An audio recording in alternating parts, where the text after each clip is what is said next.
And I'm going to go through a series of papers that got retracted in the last few years.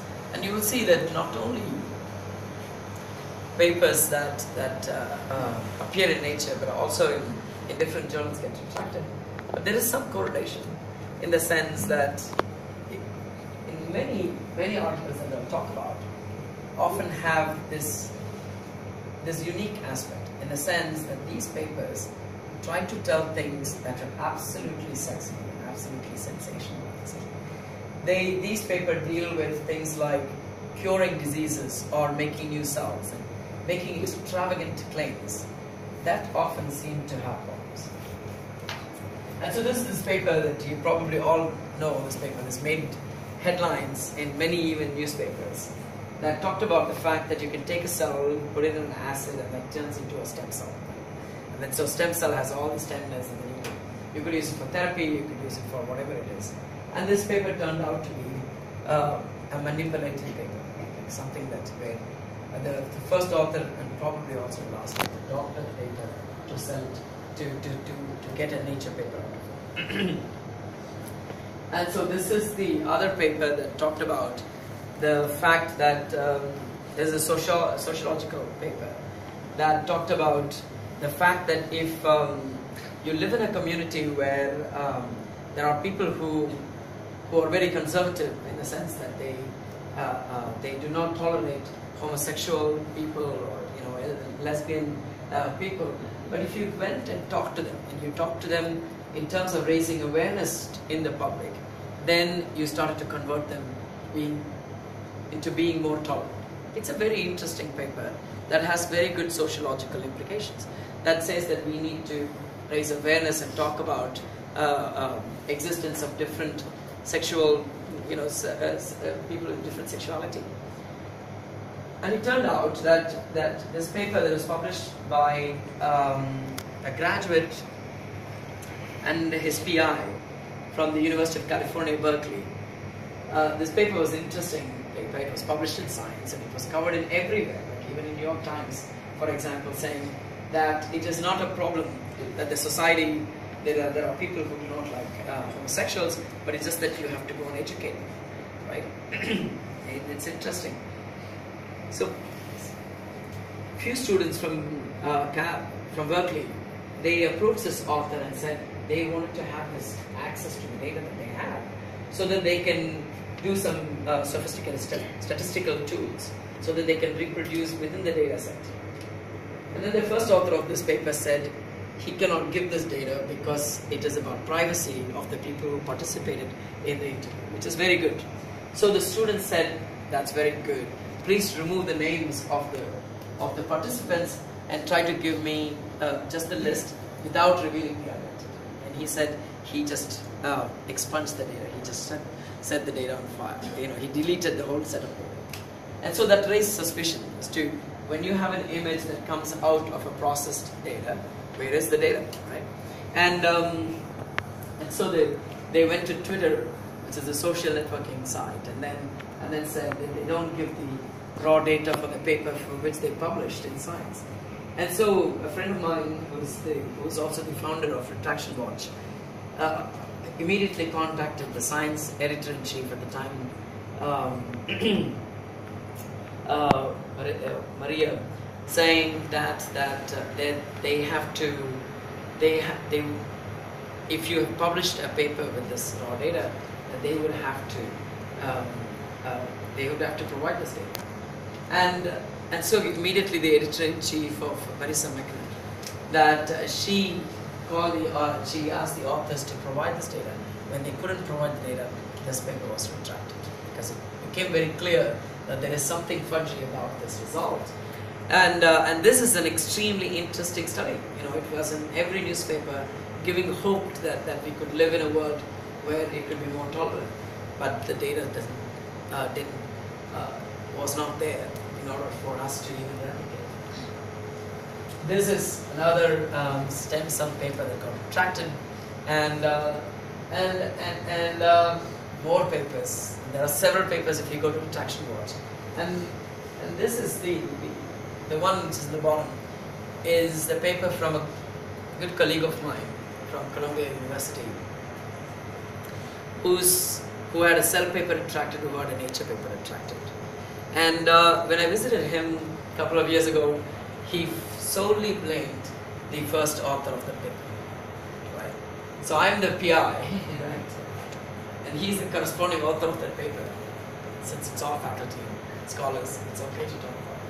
And but he conveniently shifted the entire blame towards the first author. So I asked him, would it be okay if, when he gets a Nobel Prize, if the first author gets the Nobel Prize, right? If you shift the blame, would you also shift the credit? You know. And so and this is from my own city, Zurich. There's another institute, ETH, where this is a very decorated plant science biologist who is incredibly smart, who is somebody who knows what the data implies. So you look at the data and then you know that's the storyline, that it's going to be there, and it's just that the students have to prove it. You know, it's going to be like this. I know it. The data says this. You just have to show me experimental data to prove the hypothesis. Any of us are like this.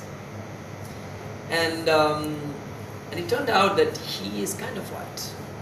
So many of his studies are not wrong in the sense that they are fundamentally wrong, that he just manipulated the data. But the data seem to imply what he says.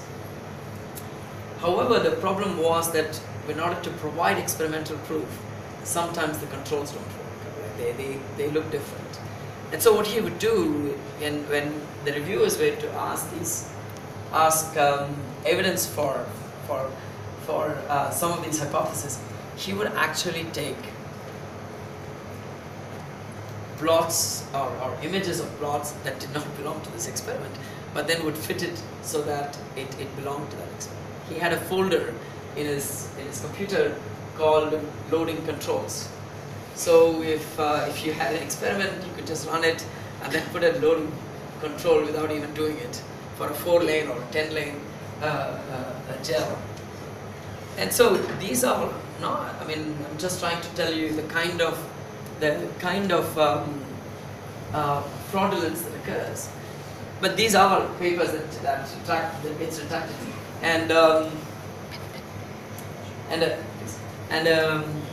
And a reviewer for one of his papers in Science raised some critical points when he submitted a paper to Science, and saying like these images are not, there seem to be something wrong with these images. The bands seem like it's rotated 180 degrees, and then the paper got rejected from Science, and then so eventually it got published in EMBO journal. And so she went to a site called PubPeer and then raised these questions, which then started the debacle of his career. And this is an interesting image. You can see this is the single kind of experimental data that was published in 3 different journals by a Malaysian group. Right? And you can see here the authors tried to demonstrate that that different cells in different cell cycle stages have different shapes, or they maintain. And so the reviewers asked, it's not good if they showed only one image, but they would have to show many images. And so they showed here. You see, what the authors did is not, they didn't go and do more experiments or take more images, but they actually digitally cut this cell and then pasted here and here and here. You wouldn't notice it because it's a beautiful Photoshop. It's almost like modern art that you can see here, that they digitally clone these cells to say, if the reviewer says, show me more, here I am, I show you more. Probably some clustering technique would have grouped them together, probably. There was a clustering technique applied. Probably all clues would be grouped under one place. That's right. They need to do some kind of image analysis. Right, so now there are many journals that do image, if there is a, what they do is that they enhance the contrast and see, for example, if the background has been, if the background image has different contrast. In that way, you would know if it has been cut and pasted in a black background. And it used to be some kind of an insider information. If you belong to a university, if you belong to an institute, we used to know, or we used to hear things that that lab has somebody who does these things. Not anymore is the case. A lot of people know, and now there are several digital tools that will enable to see fraudulence. And the fraudulence goes from one end like this to the other end, which some of us are also guilty of. One is even cutting corners, for example. If a reviewer asks for an experiment proof, and if it turned out to be negative, or turned out to be the other way around, we don't include it, right? If you have a hypothesis that goes in this direction, and you test them, and then it turns out to be negative, we don't include it in the paper because we want to tell a very smooth story. We can't say things anymore that I did this, it could happen, that this is a possibility, but then when I looked into the possibility, it turned out to be negative because it's not of interest to people. People somehow are attracted to positive results. We are somehow attracted and enticed by the possibility that we can cure diseases. We somehow like this idea that you've discovered a new thing, and as a result, if you look at papers that get published, most of the papers are positive. And it's also guilty in terms of when it comes to clinical trials, for example.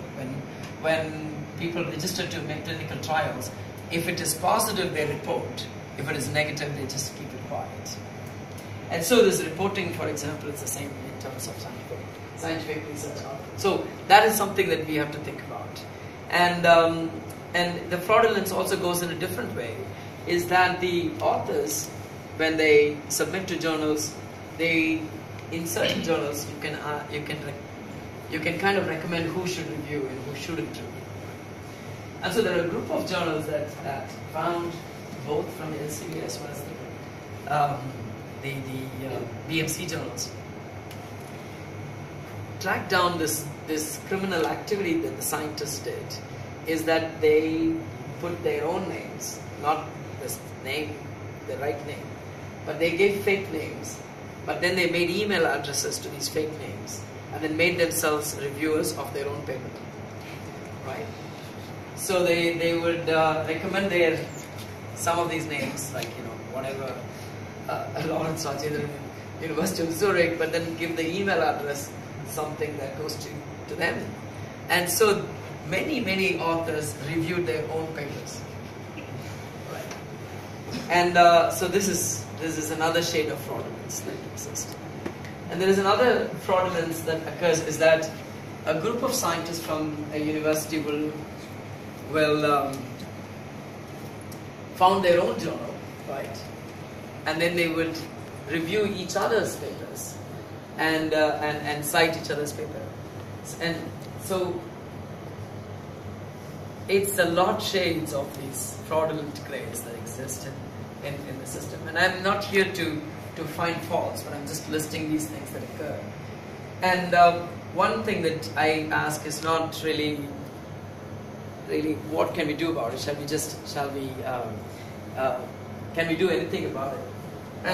And as I said, gone are the days where it used to be this insider information, and now almost everyone knows that not all scientists are honest, in the sense that not all published literature can be completely trusted, that there are people whose data are not reliable, and that there are scientific papers that have been retracted because there is a problem with it. And these are economists, for example, covered it on their cover, saying how science goes wrong. And now there are many. If you Google fraudulence in science or science goes wrong, you'll find many articles. And so this has been a focus in the last few years about irreproducibility and the problems in scientific publishing. White House has taken notice, and many, I don't know if you remember, if you can recognize John Oliver, who used to be with Jon Stewart. who makes his own late night shows, and he talked about how scientific studies are fraudulent and how scientists cheat in during selling their own scientific literature. And this reproducibility is not just for the sake of getting papers. It's not just the case, because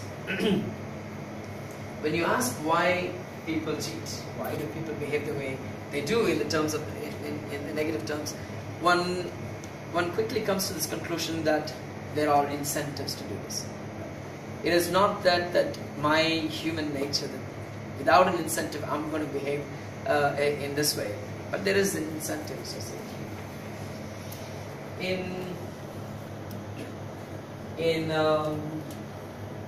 If you look at recruitment of faculty, if you look at grants for faculty, if you look at tenure to awards, for example, everything comes down to what number of papers you have and where you have published. Almost. It's not anymore the case that you are rewarded for who you are as a scientist, but it's mostly about what kind of papers you publish. So if you had a nature or a science and this kind of papers, then you had so much and so impact factor papers published, then you get a faculty position. And of course there is this desire to get that. It's this honest way of getting it. And there is another way of getting it. And so I'm not saying just about the scientists, but I'm also trying to tell you how the environment that we live in encourages this kind of behavior. And it is not just about the personal interest, but due to this fact that due to this immense pressure to publish and to get the work published in high-ranking journals, some amount of compromise has been reached, and that some data that have been published are not entirely correct, and that can translate up to $28 billion per year towards the irreproducibility of research. If a Nobel laureate publishes a paper in Nature saying that this is the target of Alzheimer's disease, right? This is the Nobel laureate from Rockefeller who published a paper in Nature in 2010 saying that this protein could be a target for Alzheimer's disease. Many companies want to take that as a verbatim knowledge, right? That is a fact, and you go and put 20 people in Basel, Switzerland, Roche company, and say find a drug against this compound, the target. And this is a new biomarker for prostate cancer. Let's just try to figure out an antibody-based detection system. So we put in a lot of money in terms of resources into projects based on academic publications, and later on they turn out to be not reproducible, or they didn't come out in a way that's expected. So, and this is something that you all know, that this is the struggle that we talk about, that there is this huge struggle in terms of what it requires to publish, and that when you get it, you really get rewarded. And these are the people who are like the gatekeepers of the quality of science. And this is already here is a problem. In order to get it submitted, you need to make a story that can be submitted. And once you submit, of course, the peer review comes into play, and they ask you more and more experiments, and it takes a while to get it published.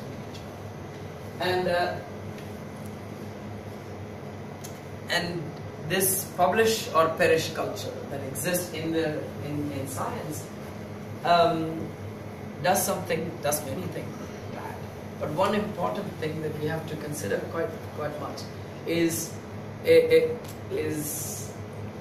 view that the young scientists have. Several years ago, when we were asked why do you want to go to science, it's not really about publication, but really about curiosity, that you want to know things. And today I ask questions among students, and they also said many said predominantly the US, the Nature conducted this survey that said in many labs the incentives to be first, right? To say things first is much more exciting and more lucrative and more, it had more value than saying it correct. It's pretty much the same thing as fake news that goes around. Jayalalitha has no legs on it, that you come out first with some news. That has this virality, that has the seeding potential of impact, so to say, as opposed to a good journalism that requires time in order to investigate and to make sure that it is right. And this is this is where we are heading, where our own research scholars think that it's more important to get a paper first, to get it out first, than to be right.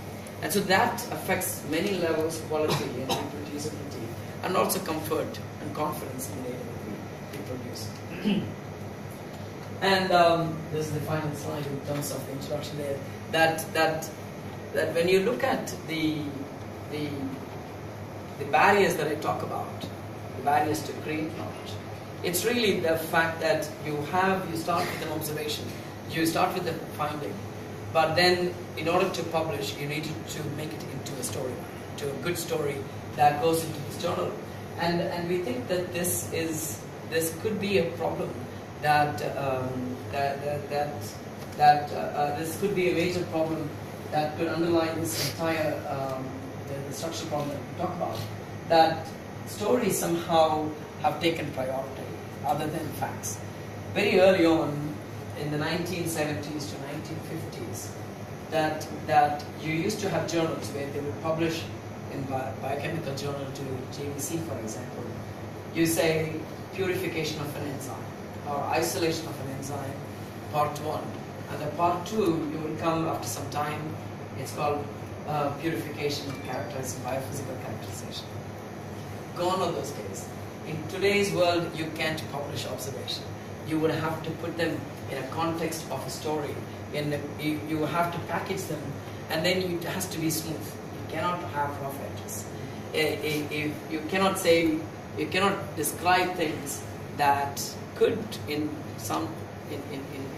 the future, could give rise to certain things. Today, it has to be round-edged stories.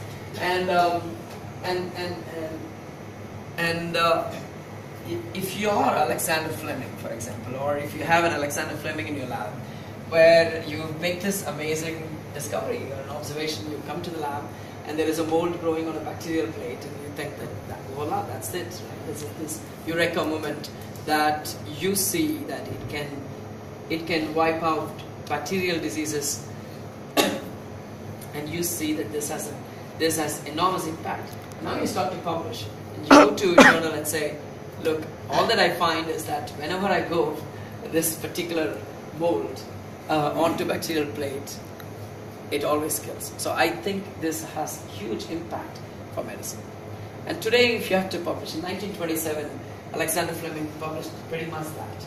He published one single observation in that journal saying, he never even isolated penicillin in that paper. Right? So he calls penicillin, he never isolated or synthesized penicillin. And today, in any journal you go, say things like, this is the observation that I do, immediately the peer reviewers ask you questions like, what is it? Is it a lipid?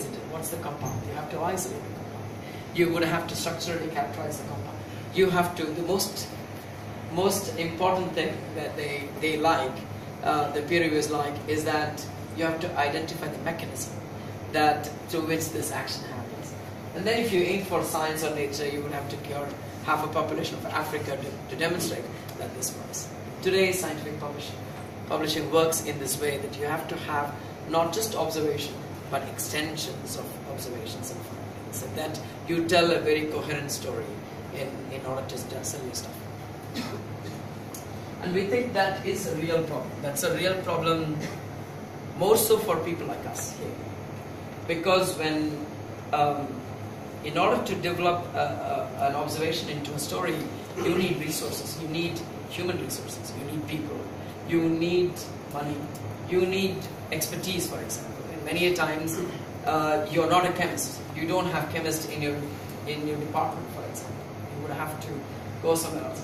And so you can't publish these valuable observations anymore. And as a result, things do get stuck. Many PhD students make fantastic observations, go out without a paper. Master students come and make projects, interns in my lab.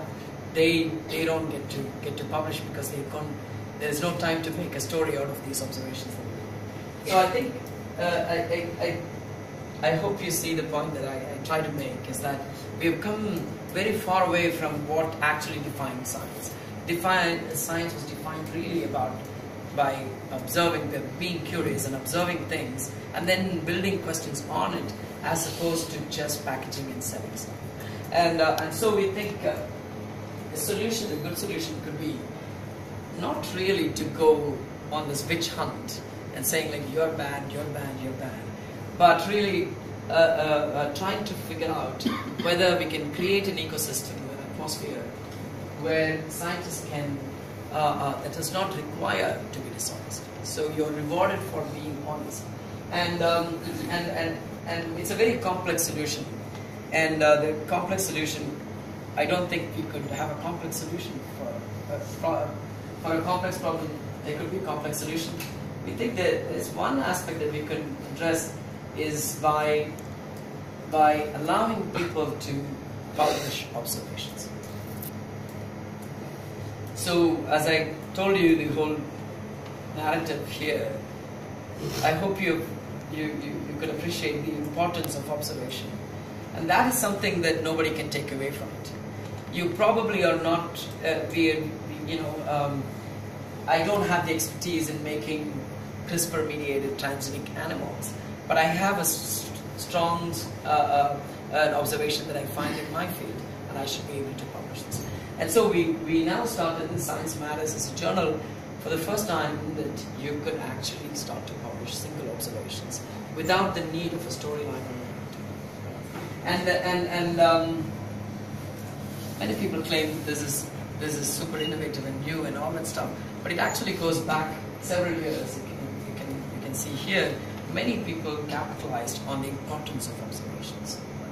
When you look at how things were published, even in Nature and Science, it used to be a single observation journal. You clone a gene, you identify a protein, you do a mutation. It used to be this single observation. Today, now you have to tell a story. You would have to cure cancer in almost every paper that you publish. You have to cure Alzheimer's disease. So this sensationalizing scientific studies have become some kind of a norm in order to get into these journals. And we think that is not necessary. And so Matters is this journal that we created where you are allowed to publish, that you can publish only single observation.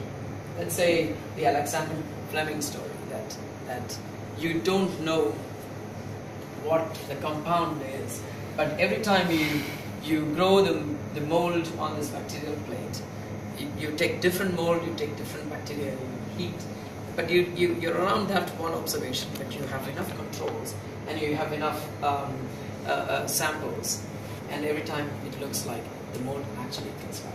That's a great finding, and that does not require decoration or too much extension. And so that you publish, and so you can, if you go to Science Matters website, you will see that we have made a fantastic editor. It doesn't require you to do to have Microsoft Word, for example. You can just write it on an internet-based platform. It's called What You See Is What You Get template. And the reason that I did is that through this Race Rural program that I have, when I visited many rural institutes, people use pirated versions of Microsoft. Right? It's not the pirated version of, I don't know, a game that you can play, but it's for research, and people